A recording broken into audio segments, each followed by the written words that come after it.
Thank you. What a pleasure to see you here tonight, and I'm really excited to hear Daniel Mendelsohn and Jonathan Lethem. Author Vivian Gornick calls the creation of a persona in a memoir the instrument of illumination. To achieve it, she tells us, the writer of memoir or essay undergoes an apprenticeship as soul-searching as any undergone by novelist or poet. The twins struggle to know not only why one is speaking, but who is speaking. Jonathan Lethem and Daniel Mendelsohn bring acumen and passion in their writing about subjects as diverse as Rod Serling and Alexander Sokurov, the great Ernie Kovacs, or the poems of Sappho or Arthur Rimbaud. These two writers can write about pretty much anything with wit and fluidity and in voices so distinct and lively that whatever subjects they take on are illuminated in new ways. And tonight, we are the lucky spectators, listeners, who will be watching them talk, agree, and even disagree about the elusive essay form. And actually, from sitting in on their dinner conversation, I think it really doesn't matter what they talk about. It will be very interesting to hear them in conversation tonight. Really a delight. Jonathan Lethem is a novelist and essay known for his genre-bending work that draws on science fiction and detective fiction. He grew up near the Gowanus Canal in Brooklyn before it was a hipster neighborhood, matriculated at Bennington College in Vermont before dropping out in his sophomore year to move to California and pursue writing. His fifth novel, Motherless Brooklyn, won a National Book Critics Circle Award for fiction in 1999, and 2003, The Fortress of Solitude was listed as one of the New York Times Editor's Choice book from that year. His most recent novel is Chronic City, which is set in a surreal version of Manhattan's Upper East Side, and his book of essays, The Ecstasy of Influence, was a National Book Critics Circle Award finalist. His newest book is a monograph on the Talking Heads, which you were listening to tonight, Fear of Music, and in 2010, Jonathan Lethem was hired as the Roy Edward Disney Chair of Creative Writing at Pomona College, a position formerly held by the late novelist David Foster Wallace. And though Jonathan lacks a BA, he's been awarded an honorary doctorate in literature from Pratt Institute, and he has been known to refer to himself as a tenured full professor with a Doctor of Letters sophomore on leave. So, covers the bases. Daniel Mendelsohn is the award-winning writer, critic, and translator and author of the international bestseller, The Lost, A Search for 6 of 6 Million. His essays, reviews, and articles appear in many publications in the US and abroad, most frequently in The New Yorker, and I'm sure you've read him in the New York Review of Books. The Lost, published in 2006, won the National Books Critics Circle Award, the National Jewish Book Award, and many other honors, including the Prix de Medici in France. Other books include a memoir, The Elusive Embrace, 2 collections of his essays, How Beautiful It Is and How Easily It Can Be Broken, an acclaimed 2-volume translation of the poetry of C.P. Cavafy, and most recently, Waiting for the Barbarians, Essays from the Classics to Pop Culture. And Daniel Mendelsohn is the Charles Ranlett Flint Professor of Humanities at Bard College. He got here just after the hurricane and before the most recent storm. We are really glad he made it out of New York. Please join me in welcoming Jonathan Lethem and Daniel Mendelsohn. Thank you.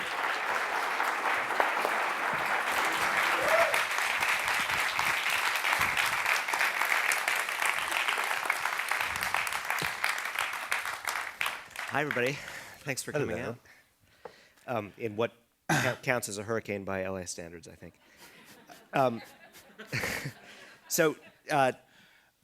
Daniel and I consented to do a tiny bit of reading to set tone or open some ground before we begin the conversation. And I agreed to go first, and I'm going to read this little thing it's like a shred of an essay.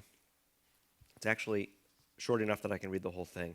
I've never read this aloud before. I hadn't even thought of it, but something about the conversation we've already started tonight and its size made me think, oh, this is the time to see what this sounds like aloud. So this is called The Books They Read, and I hope it's self-explanatory. The books they read. The hippie parents weren't, for all their distraction and funk, for their love triangles and LPs and anti-war demonstrations, illiterates. There might have been a few of the back-to-the-land variety who subsisted on the Whole Earth catalog, perhaps an oil-stained VW repair manual. But the city kind, they read books, they did. You'd find the books in the downstairs bathroom or on their bedside tables, or maybe see them unwrapped at holidays as gifts, a cherished revelation passed from one to another, shared like a joint.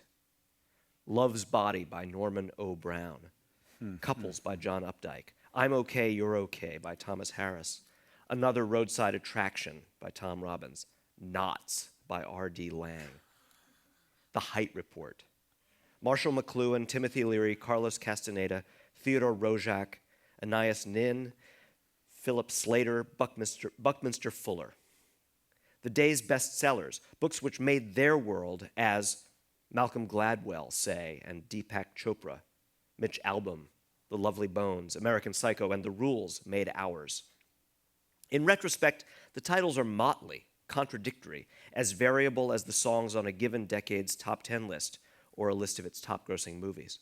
But boy, they were seekers' books, weren't they? Those people, they weren't retrenching. They had little fear of the unknown. Give them that. They were open not only to expansions of their cultural or social selves, their bodies, and their arts and their families, but also to a bigger inside, a bigger within.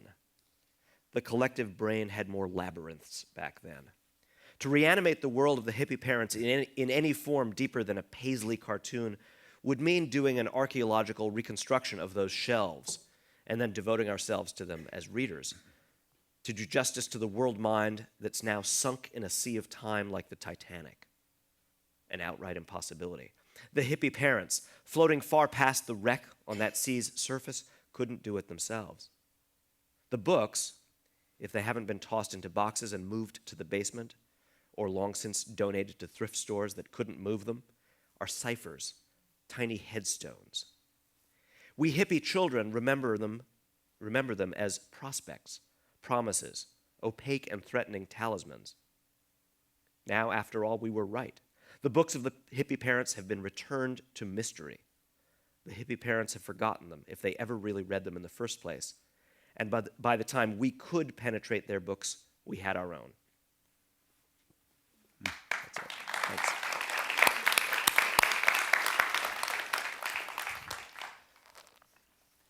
The pieces I typically write for The New Yorker are 6,000 words long. So make yourselves comfortable. No, I'm going to read from the very beginning of a piece. I was asked by The New Yorker to review a couple of years ago. There were 3 novels that came out simultaneously, all based in some way on ancient mythology, which is a sort of, for a person like me, is a perfect storm.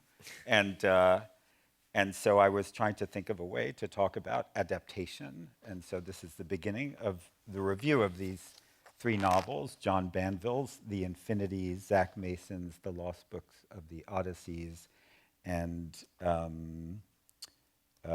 can't even remember the other one. Okay, well, we'll soon find out. The title of this piece is Epic Endeavors.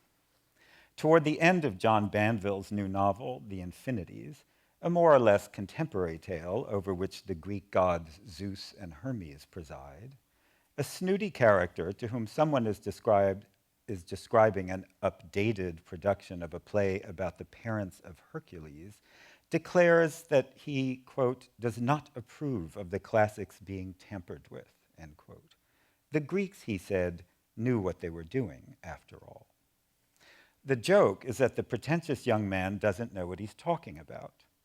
The play in question, Amphitryon, whose themes of adultery, confused identities, and improbable Olympian interventions are threaded throughout Banville's novel, isn't Greek at all. Rather, it's an early 19th century German reworking of a late 17th century French and English rewritings of a 2nd century BC tragicomedy written in Latin. And that was just then. In the 20th century alone, the Amphitryon myth has been adapted by a French novelist, 2 German playwrights, an opera composer, an anti-Nazi filmmaker, and Cole Porter. Have we ever done anything but tamper with the classics? No one, as it happens, tampered more than the Greeks themselves. Shaped as we are by printed literature, we tend to think about myths the way we think about novels, as narratives whose plots and characters and incidents are fixed, as stories whose shape is as immutable as that of, say, Anna Karenina. In the same way that when we hear someone mention Anna Karenina, we think of the woman whose unhappiness leads her to the underside of a railway carriage.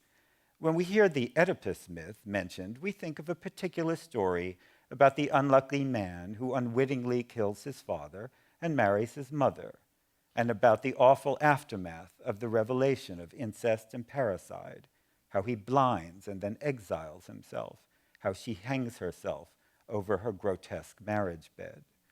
If the name Helen of Troy comes up, we think of the adulterous Greek wife whose passion for a handsome houseguest started a world war. But for the Greeks, whose culture was, even in classical times, still a largely oral one, myth was a great deal more fluid.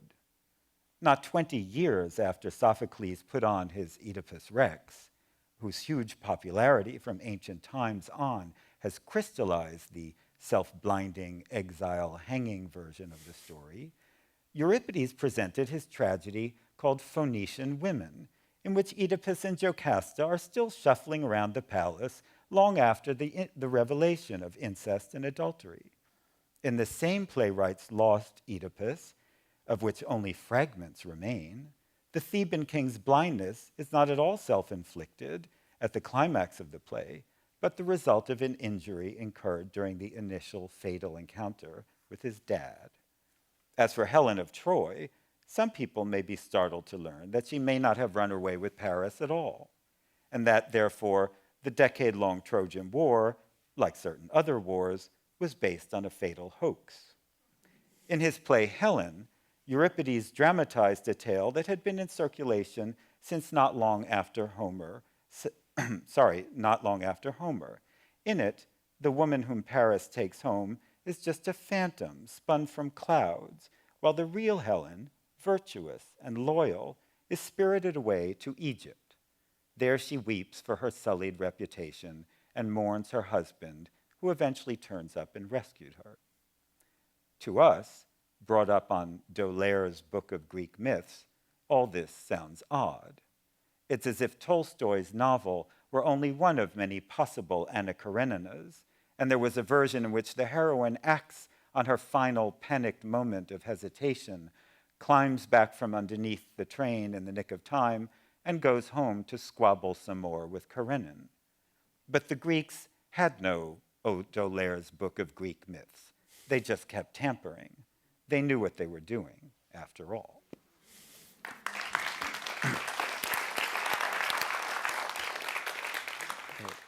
Well, so, I mean, there's so many places we can go, and I expect we'll get to so many places, but I thought a simplest thing to do is to talk about the arrival at a commitment to the essay form.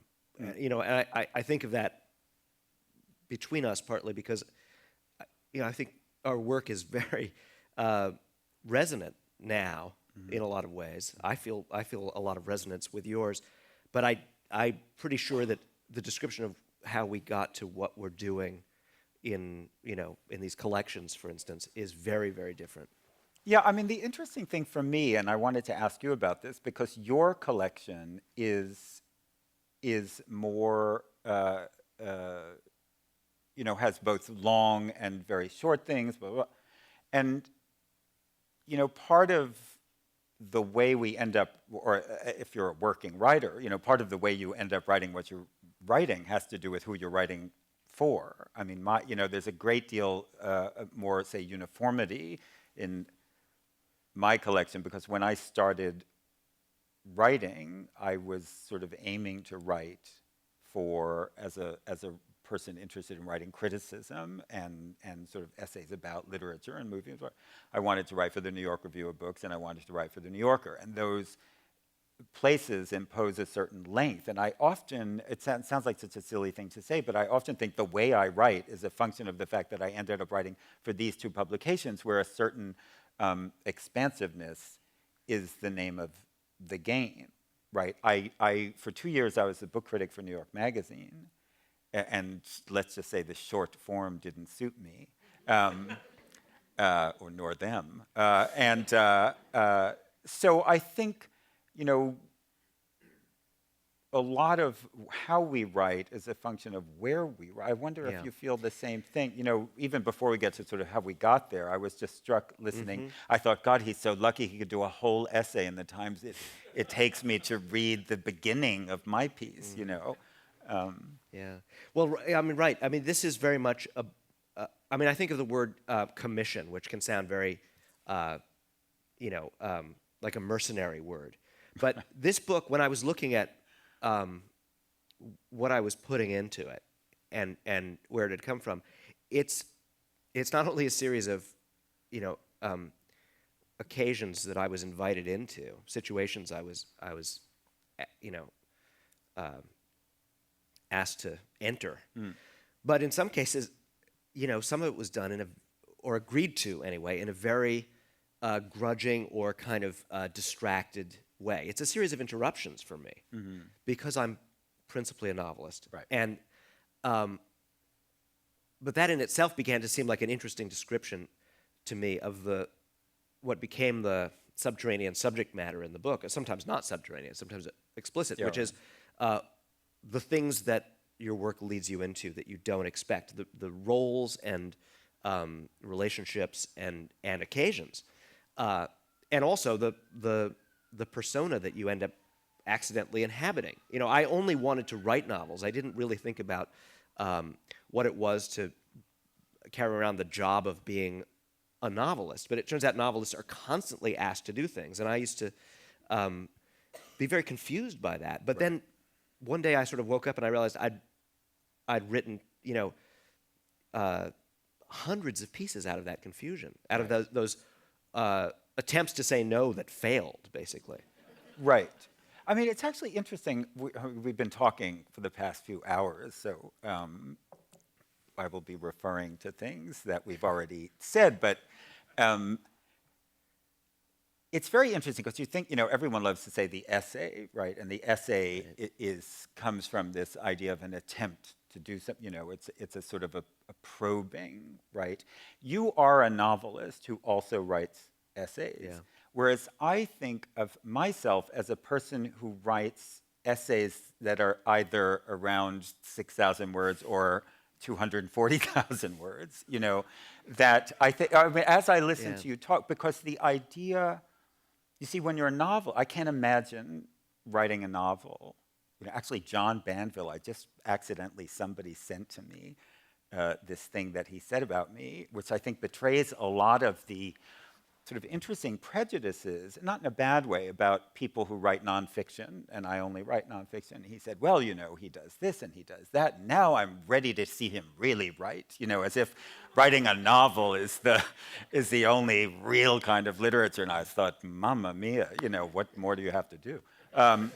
But I think that there is really a difference. I mean, this is my reading of you, right? That when you're a novelist, and this I can't imagine, like you get to say what happens, right? You create the reality.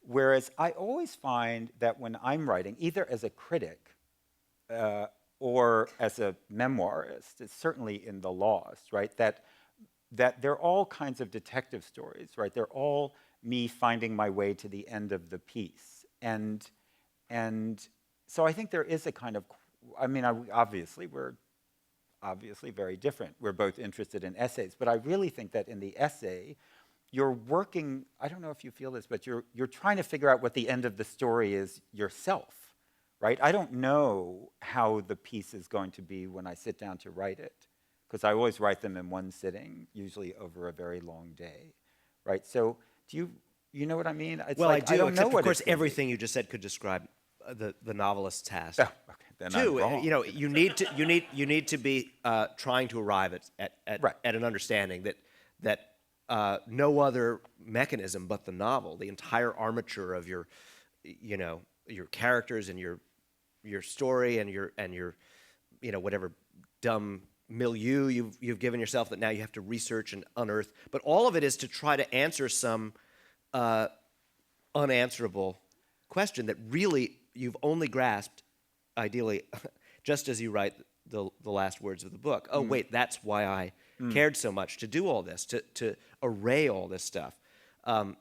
But I do think that for me, I mean, you talked about making it up, and this is obviously it's really important.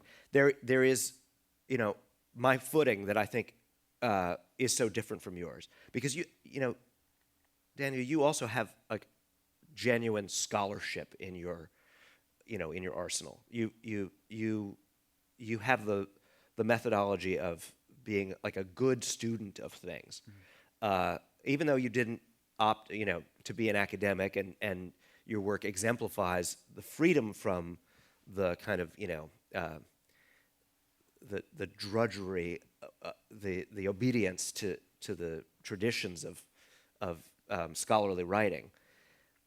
You still have this kind of authoritativeness that comes from a scrupulous method, and I'm helpless in the face of that. I mean, I was never a good student, and I even worse, I grew up in a family of hippies, and my father was a painter, and when I arrived at the idea that I wanted to write, it wasn't because I moved from any kind of truthful writing or scholarly writing. I never kept a journal. I was barely capable of even writing a book report in school.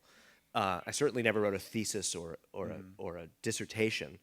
I really moved the impulse of making things in the plastic arts, making sculpture or paintings, into the idea of storytelling. So it was utterly about what you can imagine, what you can create, what you can, kind of throw out of your imagination into the world. And I think this is why I was so baffled the first few times people asked me to weigh in on something, whether it was a public event, Right. or write a piece about 9/11 for us, or a book is published, will you review it? And I would think, I'm a liar and a painter. I'm not. I don't have any.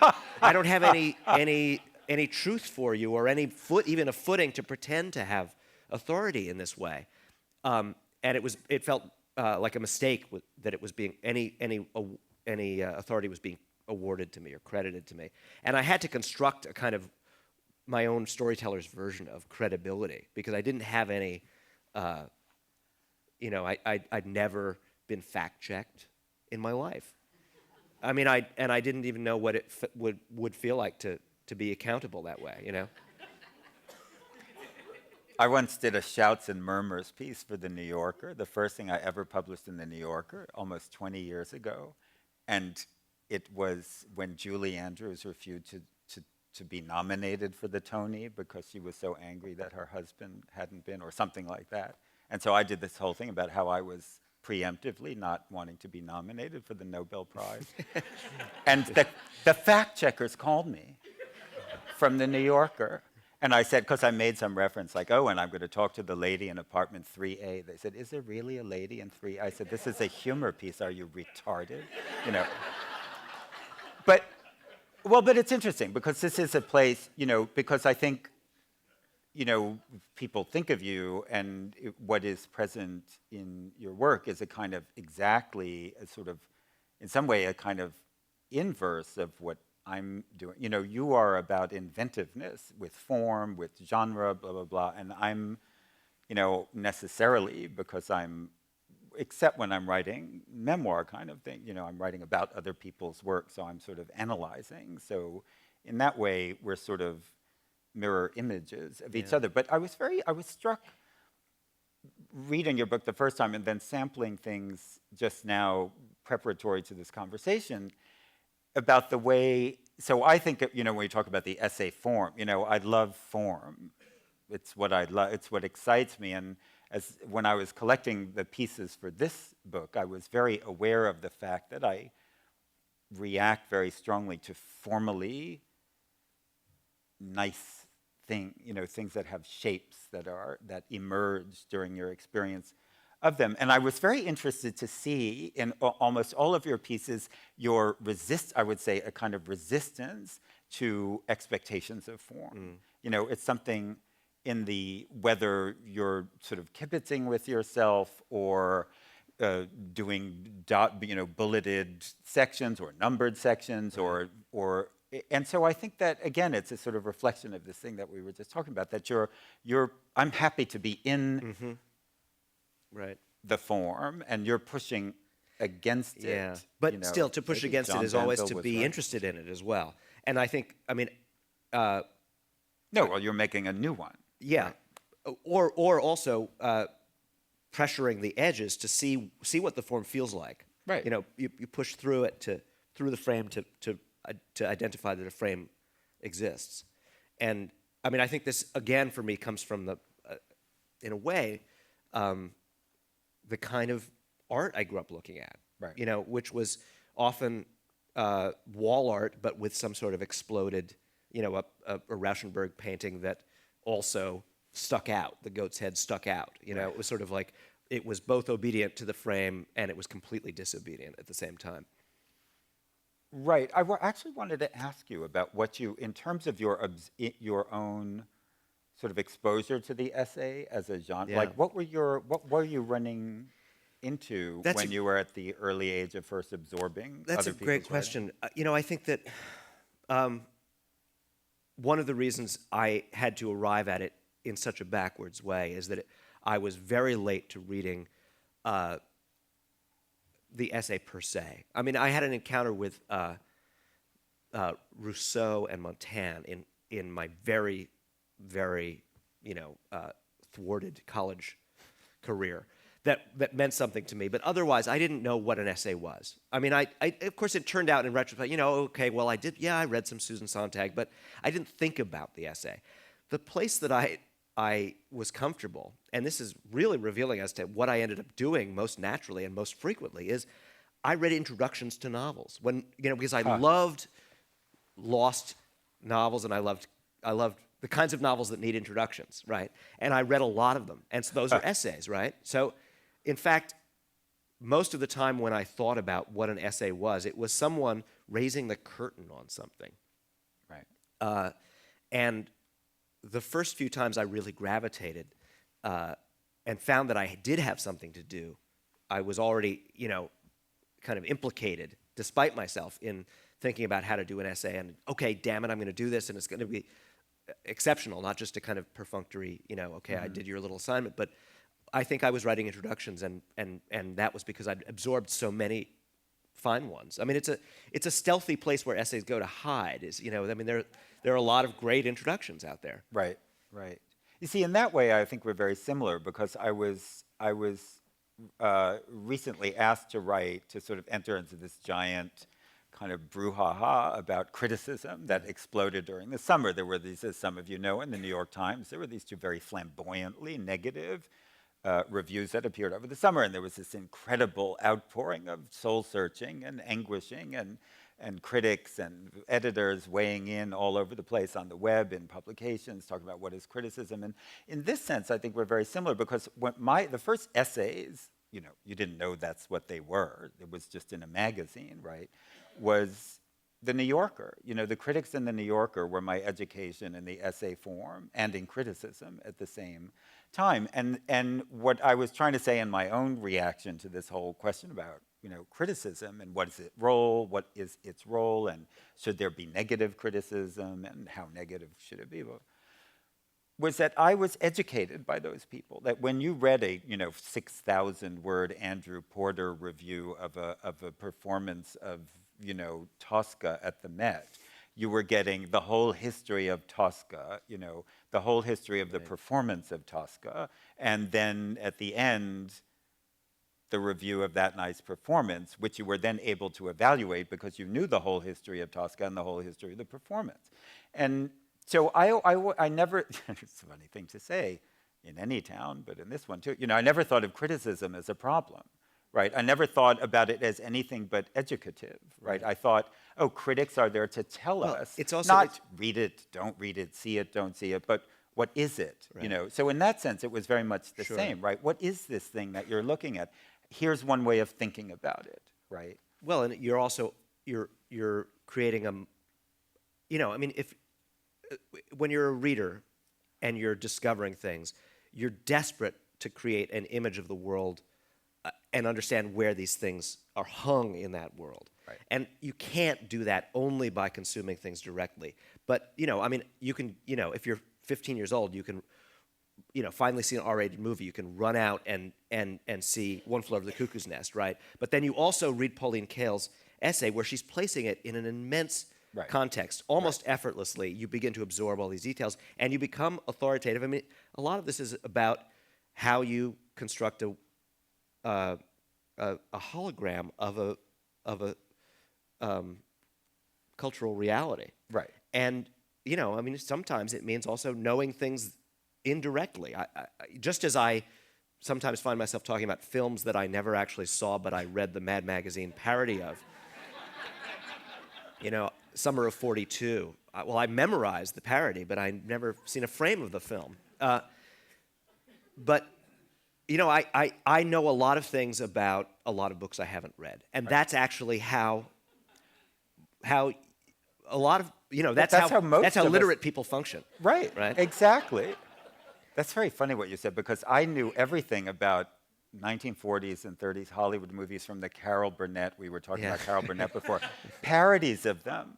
And I remember when I finally saw Waterloo Bridge with Vivien Leigh about this woman who descends into prostitution, I was shrieking with laughter when she jumps off the bridge at the end, because I finally realized what this funny thing was based on. But we were talking about this before, about the way you get introduced to culture. And for me, it was these kinds of essays. And of course, we all learn by going in over our heads, right? You all start out reading things that you don't understand. And for me, this was the greatest education. So I never felt, that it was a problem or that criticism was evil or bad. That I thought, these are the people who taught me to think about. So you didn't have to agree with them. Nobody's holding a gun. If their arguments were good, you were persuaded. And if they weren't, look, did I ever agree with Pauline Kael? Probably not. But I learned an immense amount from her. And I think it was just interesting, because it's a different kind of introduction, but it's still what does an introduction do? It leads you into something, right? And it situates you in a world which you can't know, because nobody is born knowing everything. Right? Let's talk about length. Yeah. Grinder. Well, I mean, I loved where you began with it, because it makes me think about the scholars who uncover that certain poets wrote poems of a certain length because they bought a certain size notebook, right? And so you do fall into formal habits. And okay, well, what were mine? I was writing short stories and novels, and I think I obviously have now written a couple of short monographs, one about a film and one about an album, but I wasn't looking for a chance to write a book-length essay. So I looked to my short stories, and some of those are you mentioned some of the formal disruptions. Well, I used to write short stories in the form of Right. bulleted lists and so forth.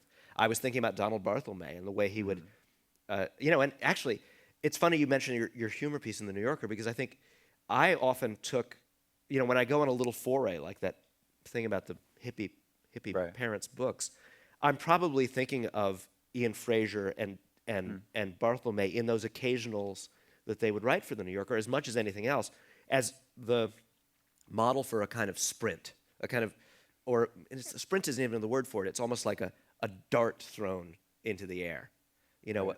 a piece that just only makes a first impression and then gets off stage. Right. Well, this here again, I think the limits that are imposed, if you're writing for magazines, you have, unless you're, I don't know, maybe Philip Roth doesn't have to have a word count or something, but I mean, that has to be 800 words, So I think that, yes, you're often forced to do kinds of things technically that you wouldn't normally do, or it's not natural to, because you're given a certain amount of length, or sometimes, but do you feel that there are certain lengths more congenial to you? Well, the essays that I learned to do first are, and they're all basically collected. And there's like 7 of them, but they were really significant journey for me. And they're in that little book, The Disappointment Artist. Mm-hmm. And they were essays where again and again I played this sleight of hand, where I said, I'm going to tell you about John Ford films, and then they'd the floor would collapse and you'd be in an autobiographical, you'd basically be in a memoir piece. And I did the stunt with Cassavetes' films. I did it with Philip K. Dick's novels. I did it with a handful of other topics in that book, Edward Dahlberg and Star Wars. And then the last essay in the sequence is a kind of, I turn all the cards over and I say, look, I keep talking about books and movies and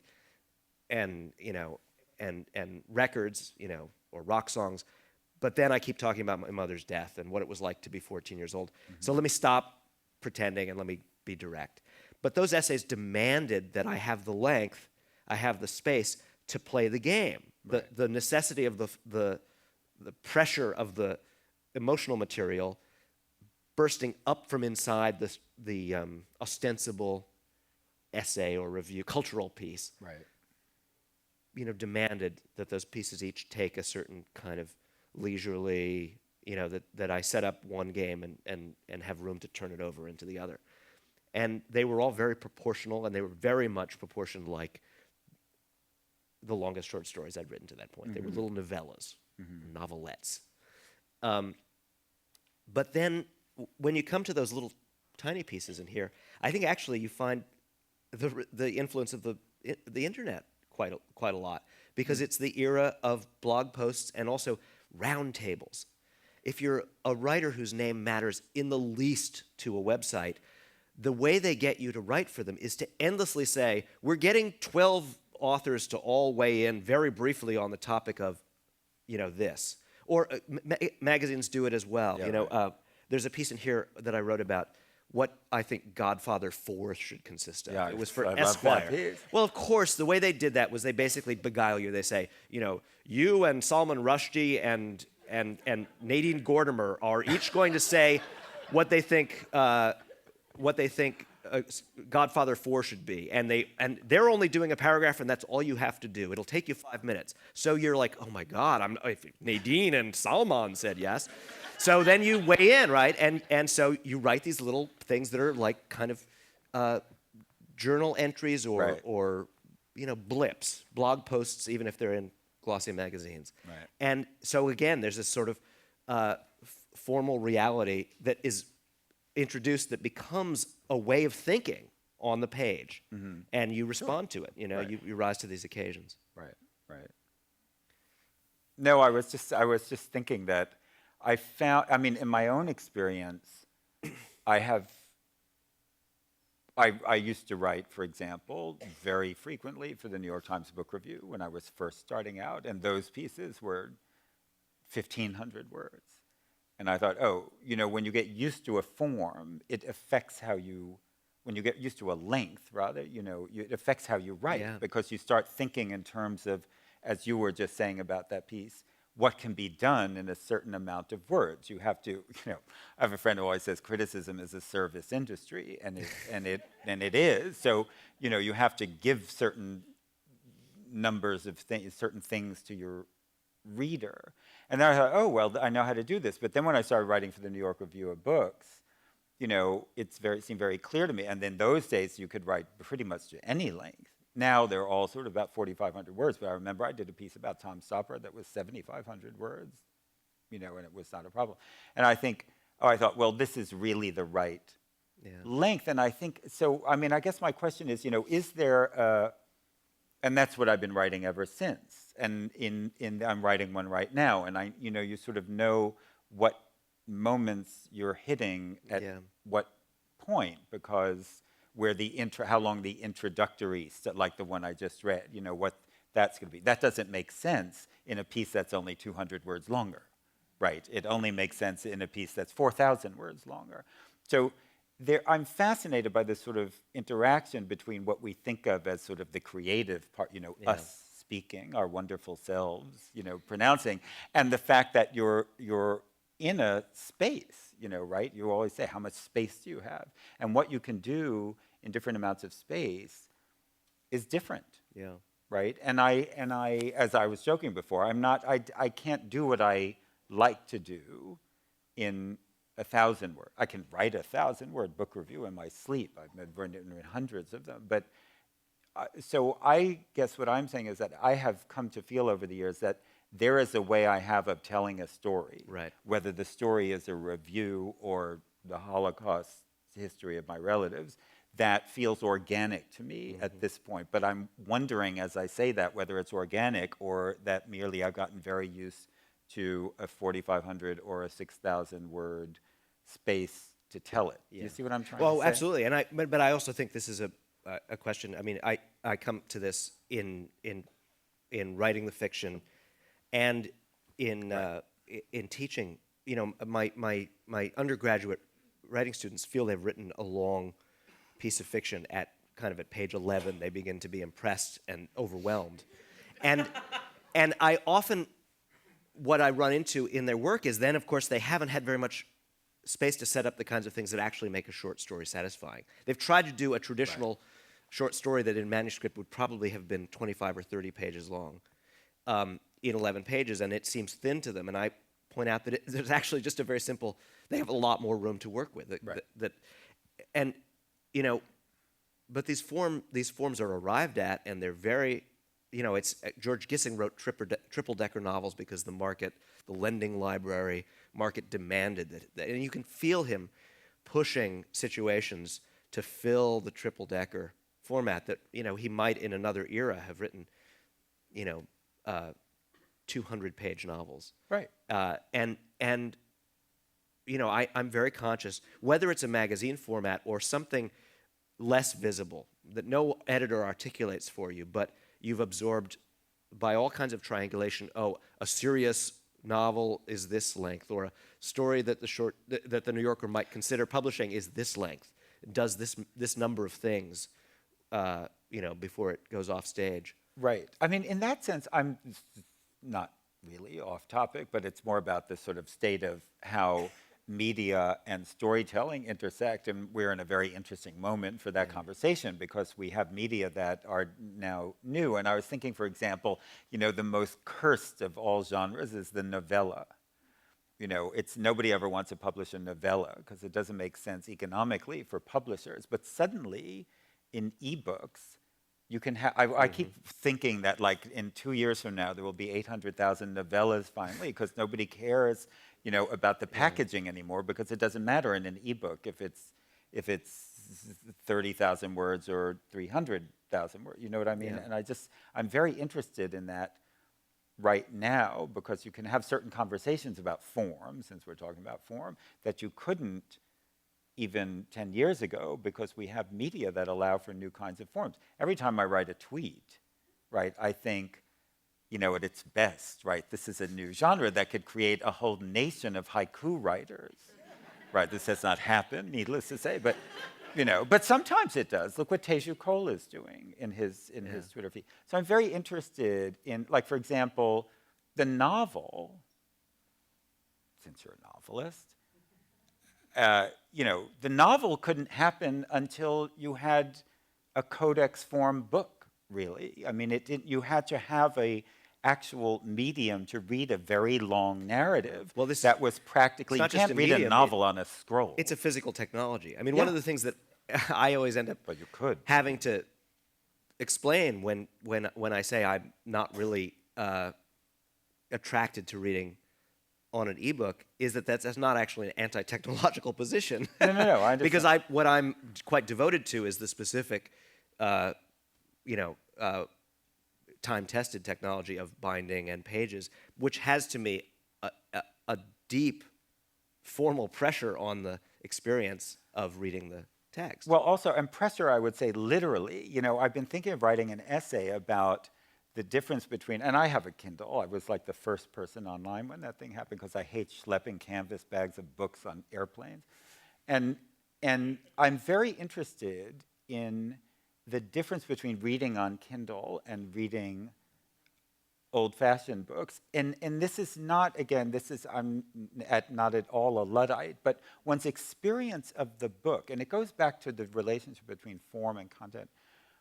If you are reading Anna Karenina, to take that girl, Anna Karenina, right, and you are on page 43, your experience of the book is going to be a certain one, because you know there's 687 pages to come, so your imagination of what the possibilities of the novel are is related to what you're holding in your right Well, hand. it's somatic. Your Right. body is Right. holding a short piece and a long piece. I Right. mean, you're handling it. It's Right. really That's what I'm talking deeply about. inside Whereas the. I've yeah. always, I get, you know, this is a matter of what one is used to, but when I'm reading a book on Kindle, I have to keep like checking that thing that says what position you're in, or whatever that's called, and it doesn't mean anything to me. It's like, oh, you're in position 1467, and I'm like, what is that, right? Consult your Kama Sutra. But our reactions to things are conditioned by their, in old books, you know, by their physical heft, right? If you're reading, if you're on page 43 and there's only 43 more pages on the other side, then your mind entertains a certain set of possibilities about what can happen. It's Well, an funny. aesthetic issue. You're It's not reminding a- me of my obsession when a book is being typeset with trying to get the publisher to agree to have it end, as this one does, on the second of an open-facing page Right. with white space at the bottom. Because I don't want you to not have the Right. sensation for a page and a half of being near that precipice and falling off. The worst thing in the world is a book that, you know, the text goes to the bottom of this page here, and then there's like one line here, and you're like, that's the end? I'm not, you know. So to me, there's an immense amount of physical authority conveyed by that, Yeah. you know, last page and a half when you see the white, you know, and you slow yourself down or you dare yourself not to glance at that line. But what's interesting to me is that, you know, we say this as people who were produced by book culture, right? And I think, well, if you never knew that, and it's going to happen in the next 20 years, right? If you never knew what it's like to hold an actual book, right? Unless it's one of those Asulene coffee table books, which will never be on ebooks, you know, then this is all sentimentality to a certain extent, you know, on our part, I wonder, right? Because then it's like people who lived at the moment when scrolls were ceding to codices, right? And they said, oh, this is the end of, and people have been, you know, saying that forever, right? This is the end of literature, it's all over, blah, blah, blah. And then people forgot about scrolls, and they were very happy with this kind of book. And now we're going from this book to something else, and, you know, no one will remember. It's like that thing we were saying in the restaurant. Maybe, but, I mean, painting, you know, sort of exploded and seemed sentimental, and then people turned out to find that there were things that they had to go back to painting to say, with a frame and a flat canvas. And I also think, you know, when CDs first came along and you didn't have two 20-minute sides of an LP formally divided and limited by how much bandwidth you could get onto a vinyl LP. Every CD suddenly had like 17 songs on it, and you only listened to the first 4. Right. And then people began to want to retrieve the formal pressure that turned out to generate a lot of meaning, having a side A and a side B, and maybe actually only 8 or at most 12 songs, depending on how long the songs were. Right. That there was something wrong with the boundary, the exploded list. boundary. Right. And I think there may be something wrong with the exploded Oh boundary. yeah, no, I agree. And I mean, I think also of the sort of the things that get lost, just as sort of sets of cultural references or expectations, like what a B-side is. Yeah. Right. I know that classicists 2,000 years from now are going to be trying to figure out, they're going to retrieve some record, you know, from an excavation. And it's like, oh, I read in a text that they were only listening to the A side. What could that possibly be? And no one will know, right? You know, which is interesting. We're close to wanting to turn it to the questions, and I'm excited for that too. But I wanted to, before I lost the chance to, and this is very close to what we're talking about, but in another framework, is to talk about the essay as a memory form and its relationship to memory, and narrative's relationship to memory, you know, in the first place. You know, I think we're both of us, we've talked about introductions and criticism and modeling a cultural world, and obviously your work involves a tremendous amount of engagement with matters of both memory and commemoration and historical accounting.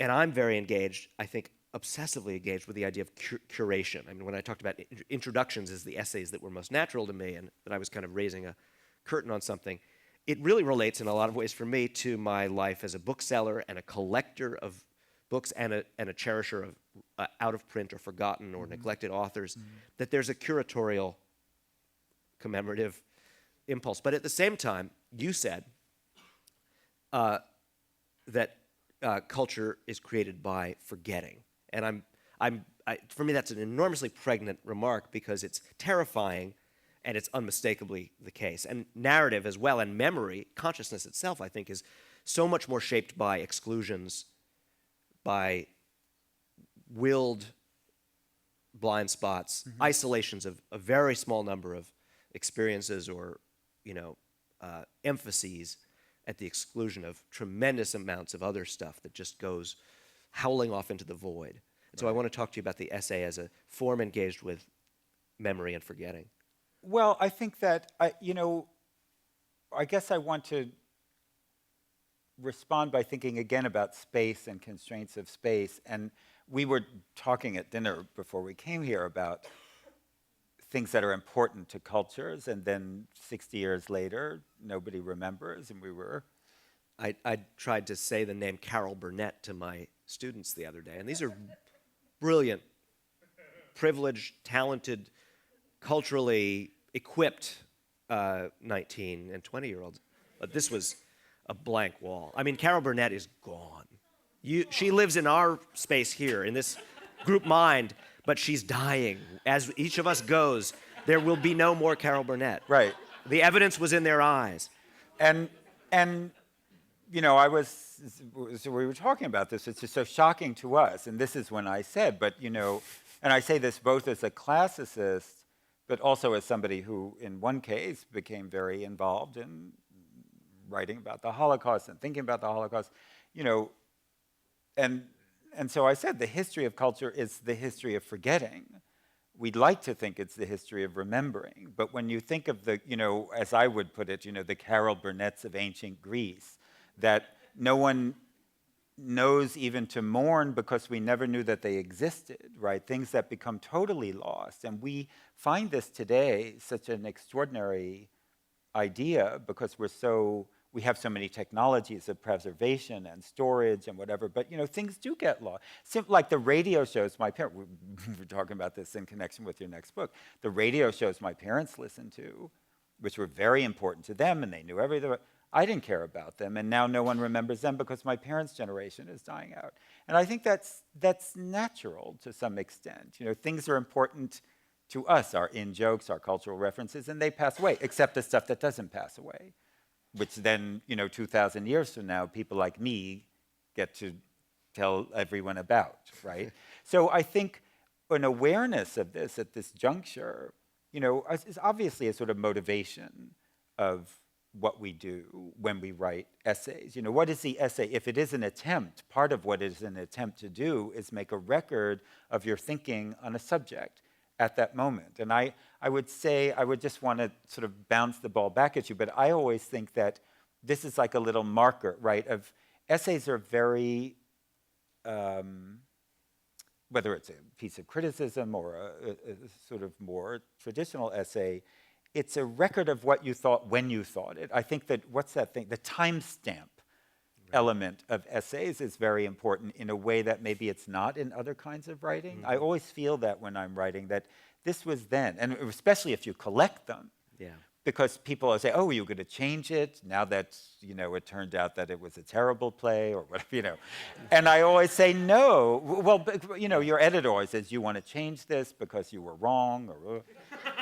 And I always say no, because that was, it's an organic, I keep coming back to the word organic. It's what I thought, how I was thinking. It's the drama of how I arrived at a conclusion when I was reaching it. And if it was good and interesting, then someone will be interested in it 50 years from now. And if it wasn't, they won't.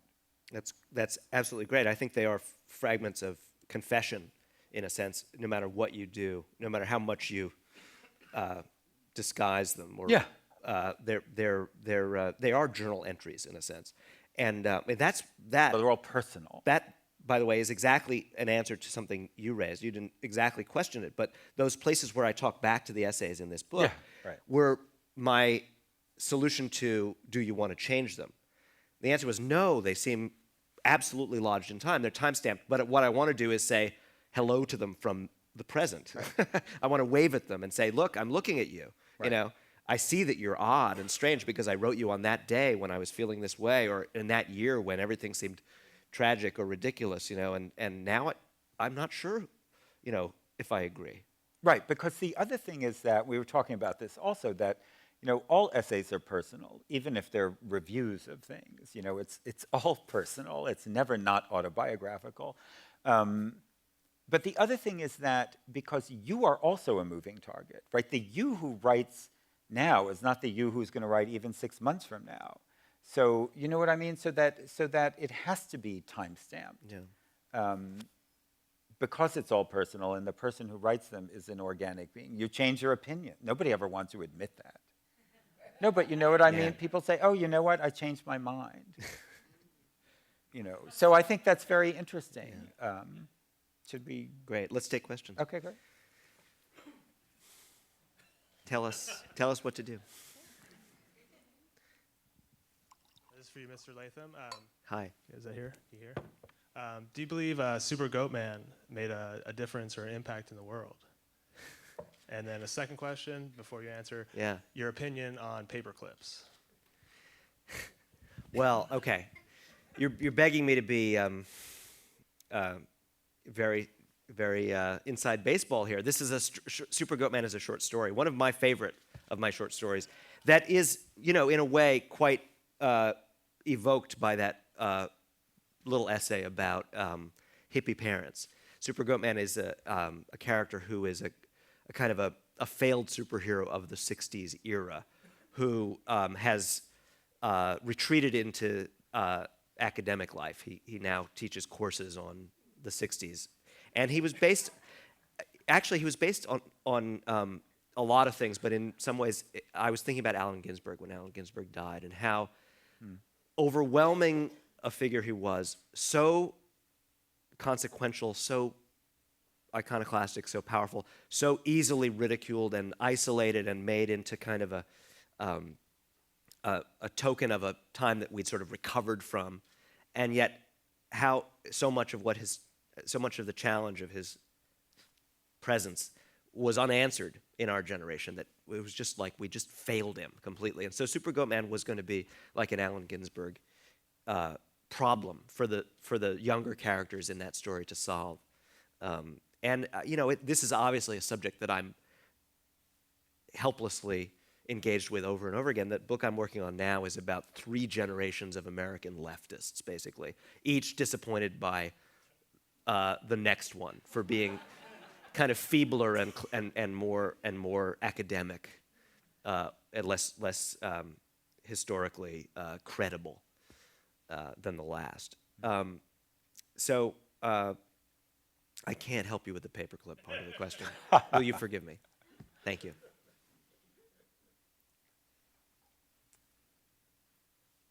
You've both talked in a very fascinating way about the way in which you're influenced by the length of what you're being asked to write, or who it is who's asking you to write it. But you haven't talked very much about us, your readers and your audience. And I'm curious about the extent to which you have a reader in mind when you write. Not at all. I don't. I never, I don't. I mean, it depends, but I mean, I think this comes back to the meaning of the word essay. I only write about things that I'm trying to figure out, and it's for me. I hate to tell you, but no, but I really feel that. I always feel like I'm throwing a rock off a cliff when I publish something. I have no idea who's reading it, but I don't really care, in the sense that I've worked through the thing I'm trying to figure out, which is why I wanted to write about it in the first place. And that's why I wrote it. You know, I always use the second person you, but as somebody just pointed out in a review of this book, he really means me, right? You know, and I really feel that. I feel that and also in my memoir, I'm writing because I'm trying to figure out the subject for myself. Otherwise, there's no reason for me to write about it. I don't know how you. Well, this reminds me of a question I want to ask you. So I'm going to take your lead and follow up with Daniel after I answer this for myself a little bit and push him maybe just a tiny bit harder. But this sequence in Ecstasy of Influence, for me, was very much engaged with the problem of projecting my reader and how much of a unfinished process of arrival I felt that to be, that I was always having to recalibrate the sense in which the I in an essay was preposterous, that the authority was very uneasy for me to assume, and that the mode of address had problems to solve in terms of who was speaking to whom. And so I was obsessed in a way with the question of the reader in a way that fiction didn't, it raised problems that fiction never did for me. For fiction, I was writing for readers like myself, and I was, in a sense, I never had to move out of the kind of humble position of a fellow reader. I was writing to be like a reader who, a fan who had stories of his own to kind of call back to the ones he loved with. I just wanted to enter into that voice chorus of storytellers and have my own little contribution, and it seemed very natural. I was reading to be read the way I love to read. With essays, there was always a position having to be constructed each time out, and that itself became, because I'm a little bit prone to becoming interested in matters of reflexivity, what that did to the voice and the pressure it put on me to invent a voice each time out. And I often solve that secretly by pretending it was a kind of fiction. I mean, there's somewhere where Bruce J. Friedman is introducing his own stories. I think it's in a book called Let's Hear It for a Beautiful Guy. Definitely one of the best titles for a story collection I've ever read. And he says, what am I doing here writing an introduction to my stories? I mean, what do I know, and what's the point, and why do I have to do this? And he says, I don't even know how to begin, but maybe I do, and the answer is, this is really a short story about a guy trying to figure out how to write an introduction to a collection of short stories. And I think, in a sense, I secretly preface every essay with this sort of invention of the Jonathan Lethem character, who's the guy saddled with the problem of, one day a man sat down and tried to review a movie, or, one day this guy who loved this album as a kid decided he was going to write a whole book about how much he loved the album. So I'm sort of inventing a fictional character in order to get anywhere at all. But what I want to ask you, Daniel, because you have committed so much of your, for you, there's a real consonance between your essay writing and the role of the critic. Some of your criticism is of living creators. Do you think about the reader specifically who created the work? Are you addressing the creator? No, I don't think I am. And I was, as you were just talking right now, there's two things that occurred to me. First of all,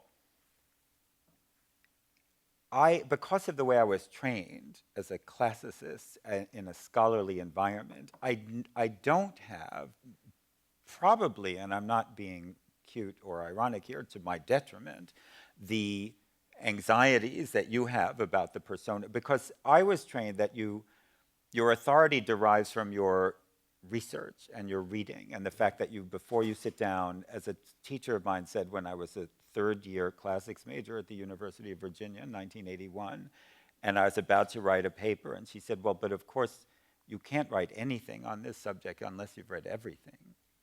Just in this very matter of fact, but that's what scholars are. That's why we call them scholars, right? In this day and age, it's a hard thing to think about, but there are people who spend their lives reading everything before they even set pen to paper. So I have to say I don't have that because that's how I was trained, right? Your authority derives from the fact that you've done your homework.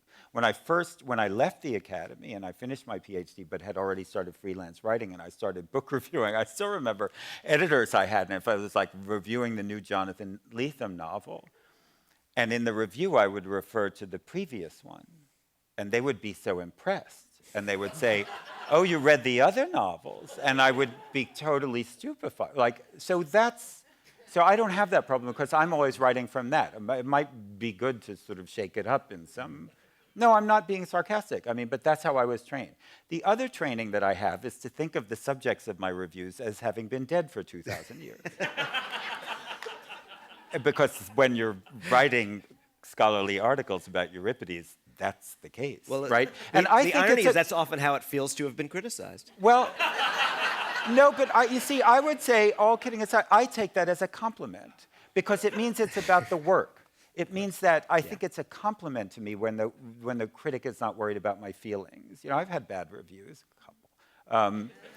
No, but I know what it's like to, because I write both kinds of things. I know what it's like to be on both sides of the fence. And I think you're doing the highest honor to an author not to think about his feelings, right? And to say, I'm taking your work so seriously that I don't even know that you exist, right? I do. I think that's a wonderful compliment. And, as far as being the recipient, as we all know, having children, people say, what is it like to get a bad review? And I always think it's like you're walking down the street with your children, and a stranger comes up and says, oh, by the way, your children are ugly and stupid. So what do you suddenly don't think, oh my God, my children are ugly, stupid. You think, what a jackass, right? So I'm willing to be on the receiving end of that as well, right? I'm just wrong or whatever. But I really do think it's a wonderful way to operate. I have to say, and I like it when people do to me, that they're thinking about my work and not my feelings. Because if they're thinking about my feelings, they're not going to write about my work the way I want them. They're not going to take it seriously enough. I think that's important.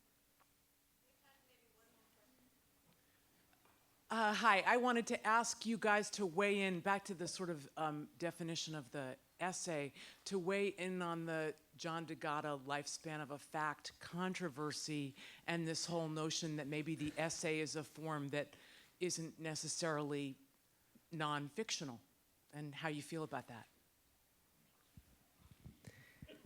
Do you want to go first? Okay. I have a lot of... probably kind of half-assed. I have not put a lot of pressure on my own responses to some of that conversation. I know I have a lot of responses, and I've never been asked to put them in order, and I've been sort of grateful not to have to account for this because it's such a charged area, and so many people bring so much. They seem to feel there are such enormous stakes involved. But I'll say a few things. As I said, I come out of invention, the idea of expressivity, and I'm very dedicated to the idea that there are many truths expressed through lying, through indirection, magic, conjuring, entrancement of a reader or viewer of an artwork. And so I'm sympathetic in some sort of innate way to the assertion that there needs to be a realm where we're not going punishingly at every personal essay or every memoir as if it were a journalistic piece where the stakes had to do with kind of journalistic, political, material, accurate kind of notions. It just seems to me that I think there's something in between, and a lot of the writing, Vivian Gornick, who for me is an exemplar, an absolute summit of the memoirists. Her personal essays and her book-length memoir are very, very crucial to me, and she's been, a bystander of this controversy at times. She's been accused of transforming facts and altering things to make them more lyrical or persuasive or, intense for the reader, and she's defended it. And the problem with something like the D'Agata, I don't even know how to say his name, D'Agata. Okay.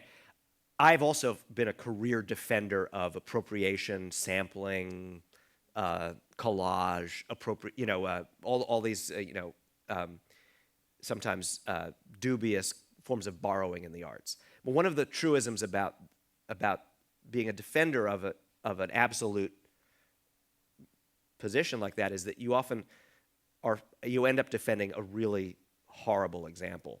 Like the defenders of sampling ended up having to defend 2 Live Crew's use of Roy Orbison, right? That was where, you had to line up behind 2 Live Crew if you cared for that position.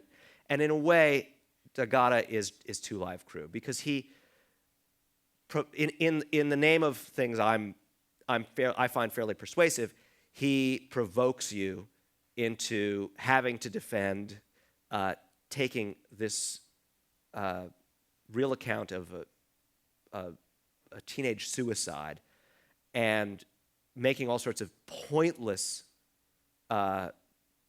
pointlessly distracting changes to the real account because he claims the authority to do it in the name of art. So he's really 2 Live Crew in this case, right? He's the indefensible that you must defend. But I'll also, I'm sorry, I'm taking a lot of time over this. I'll also broaden this conversation by saying I personally feel that there's the imposition of a lot of standards from the world of both journalism and scholarship on literary writing that don't make sense.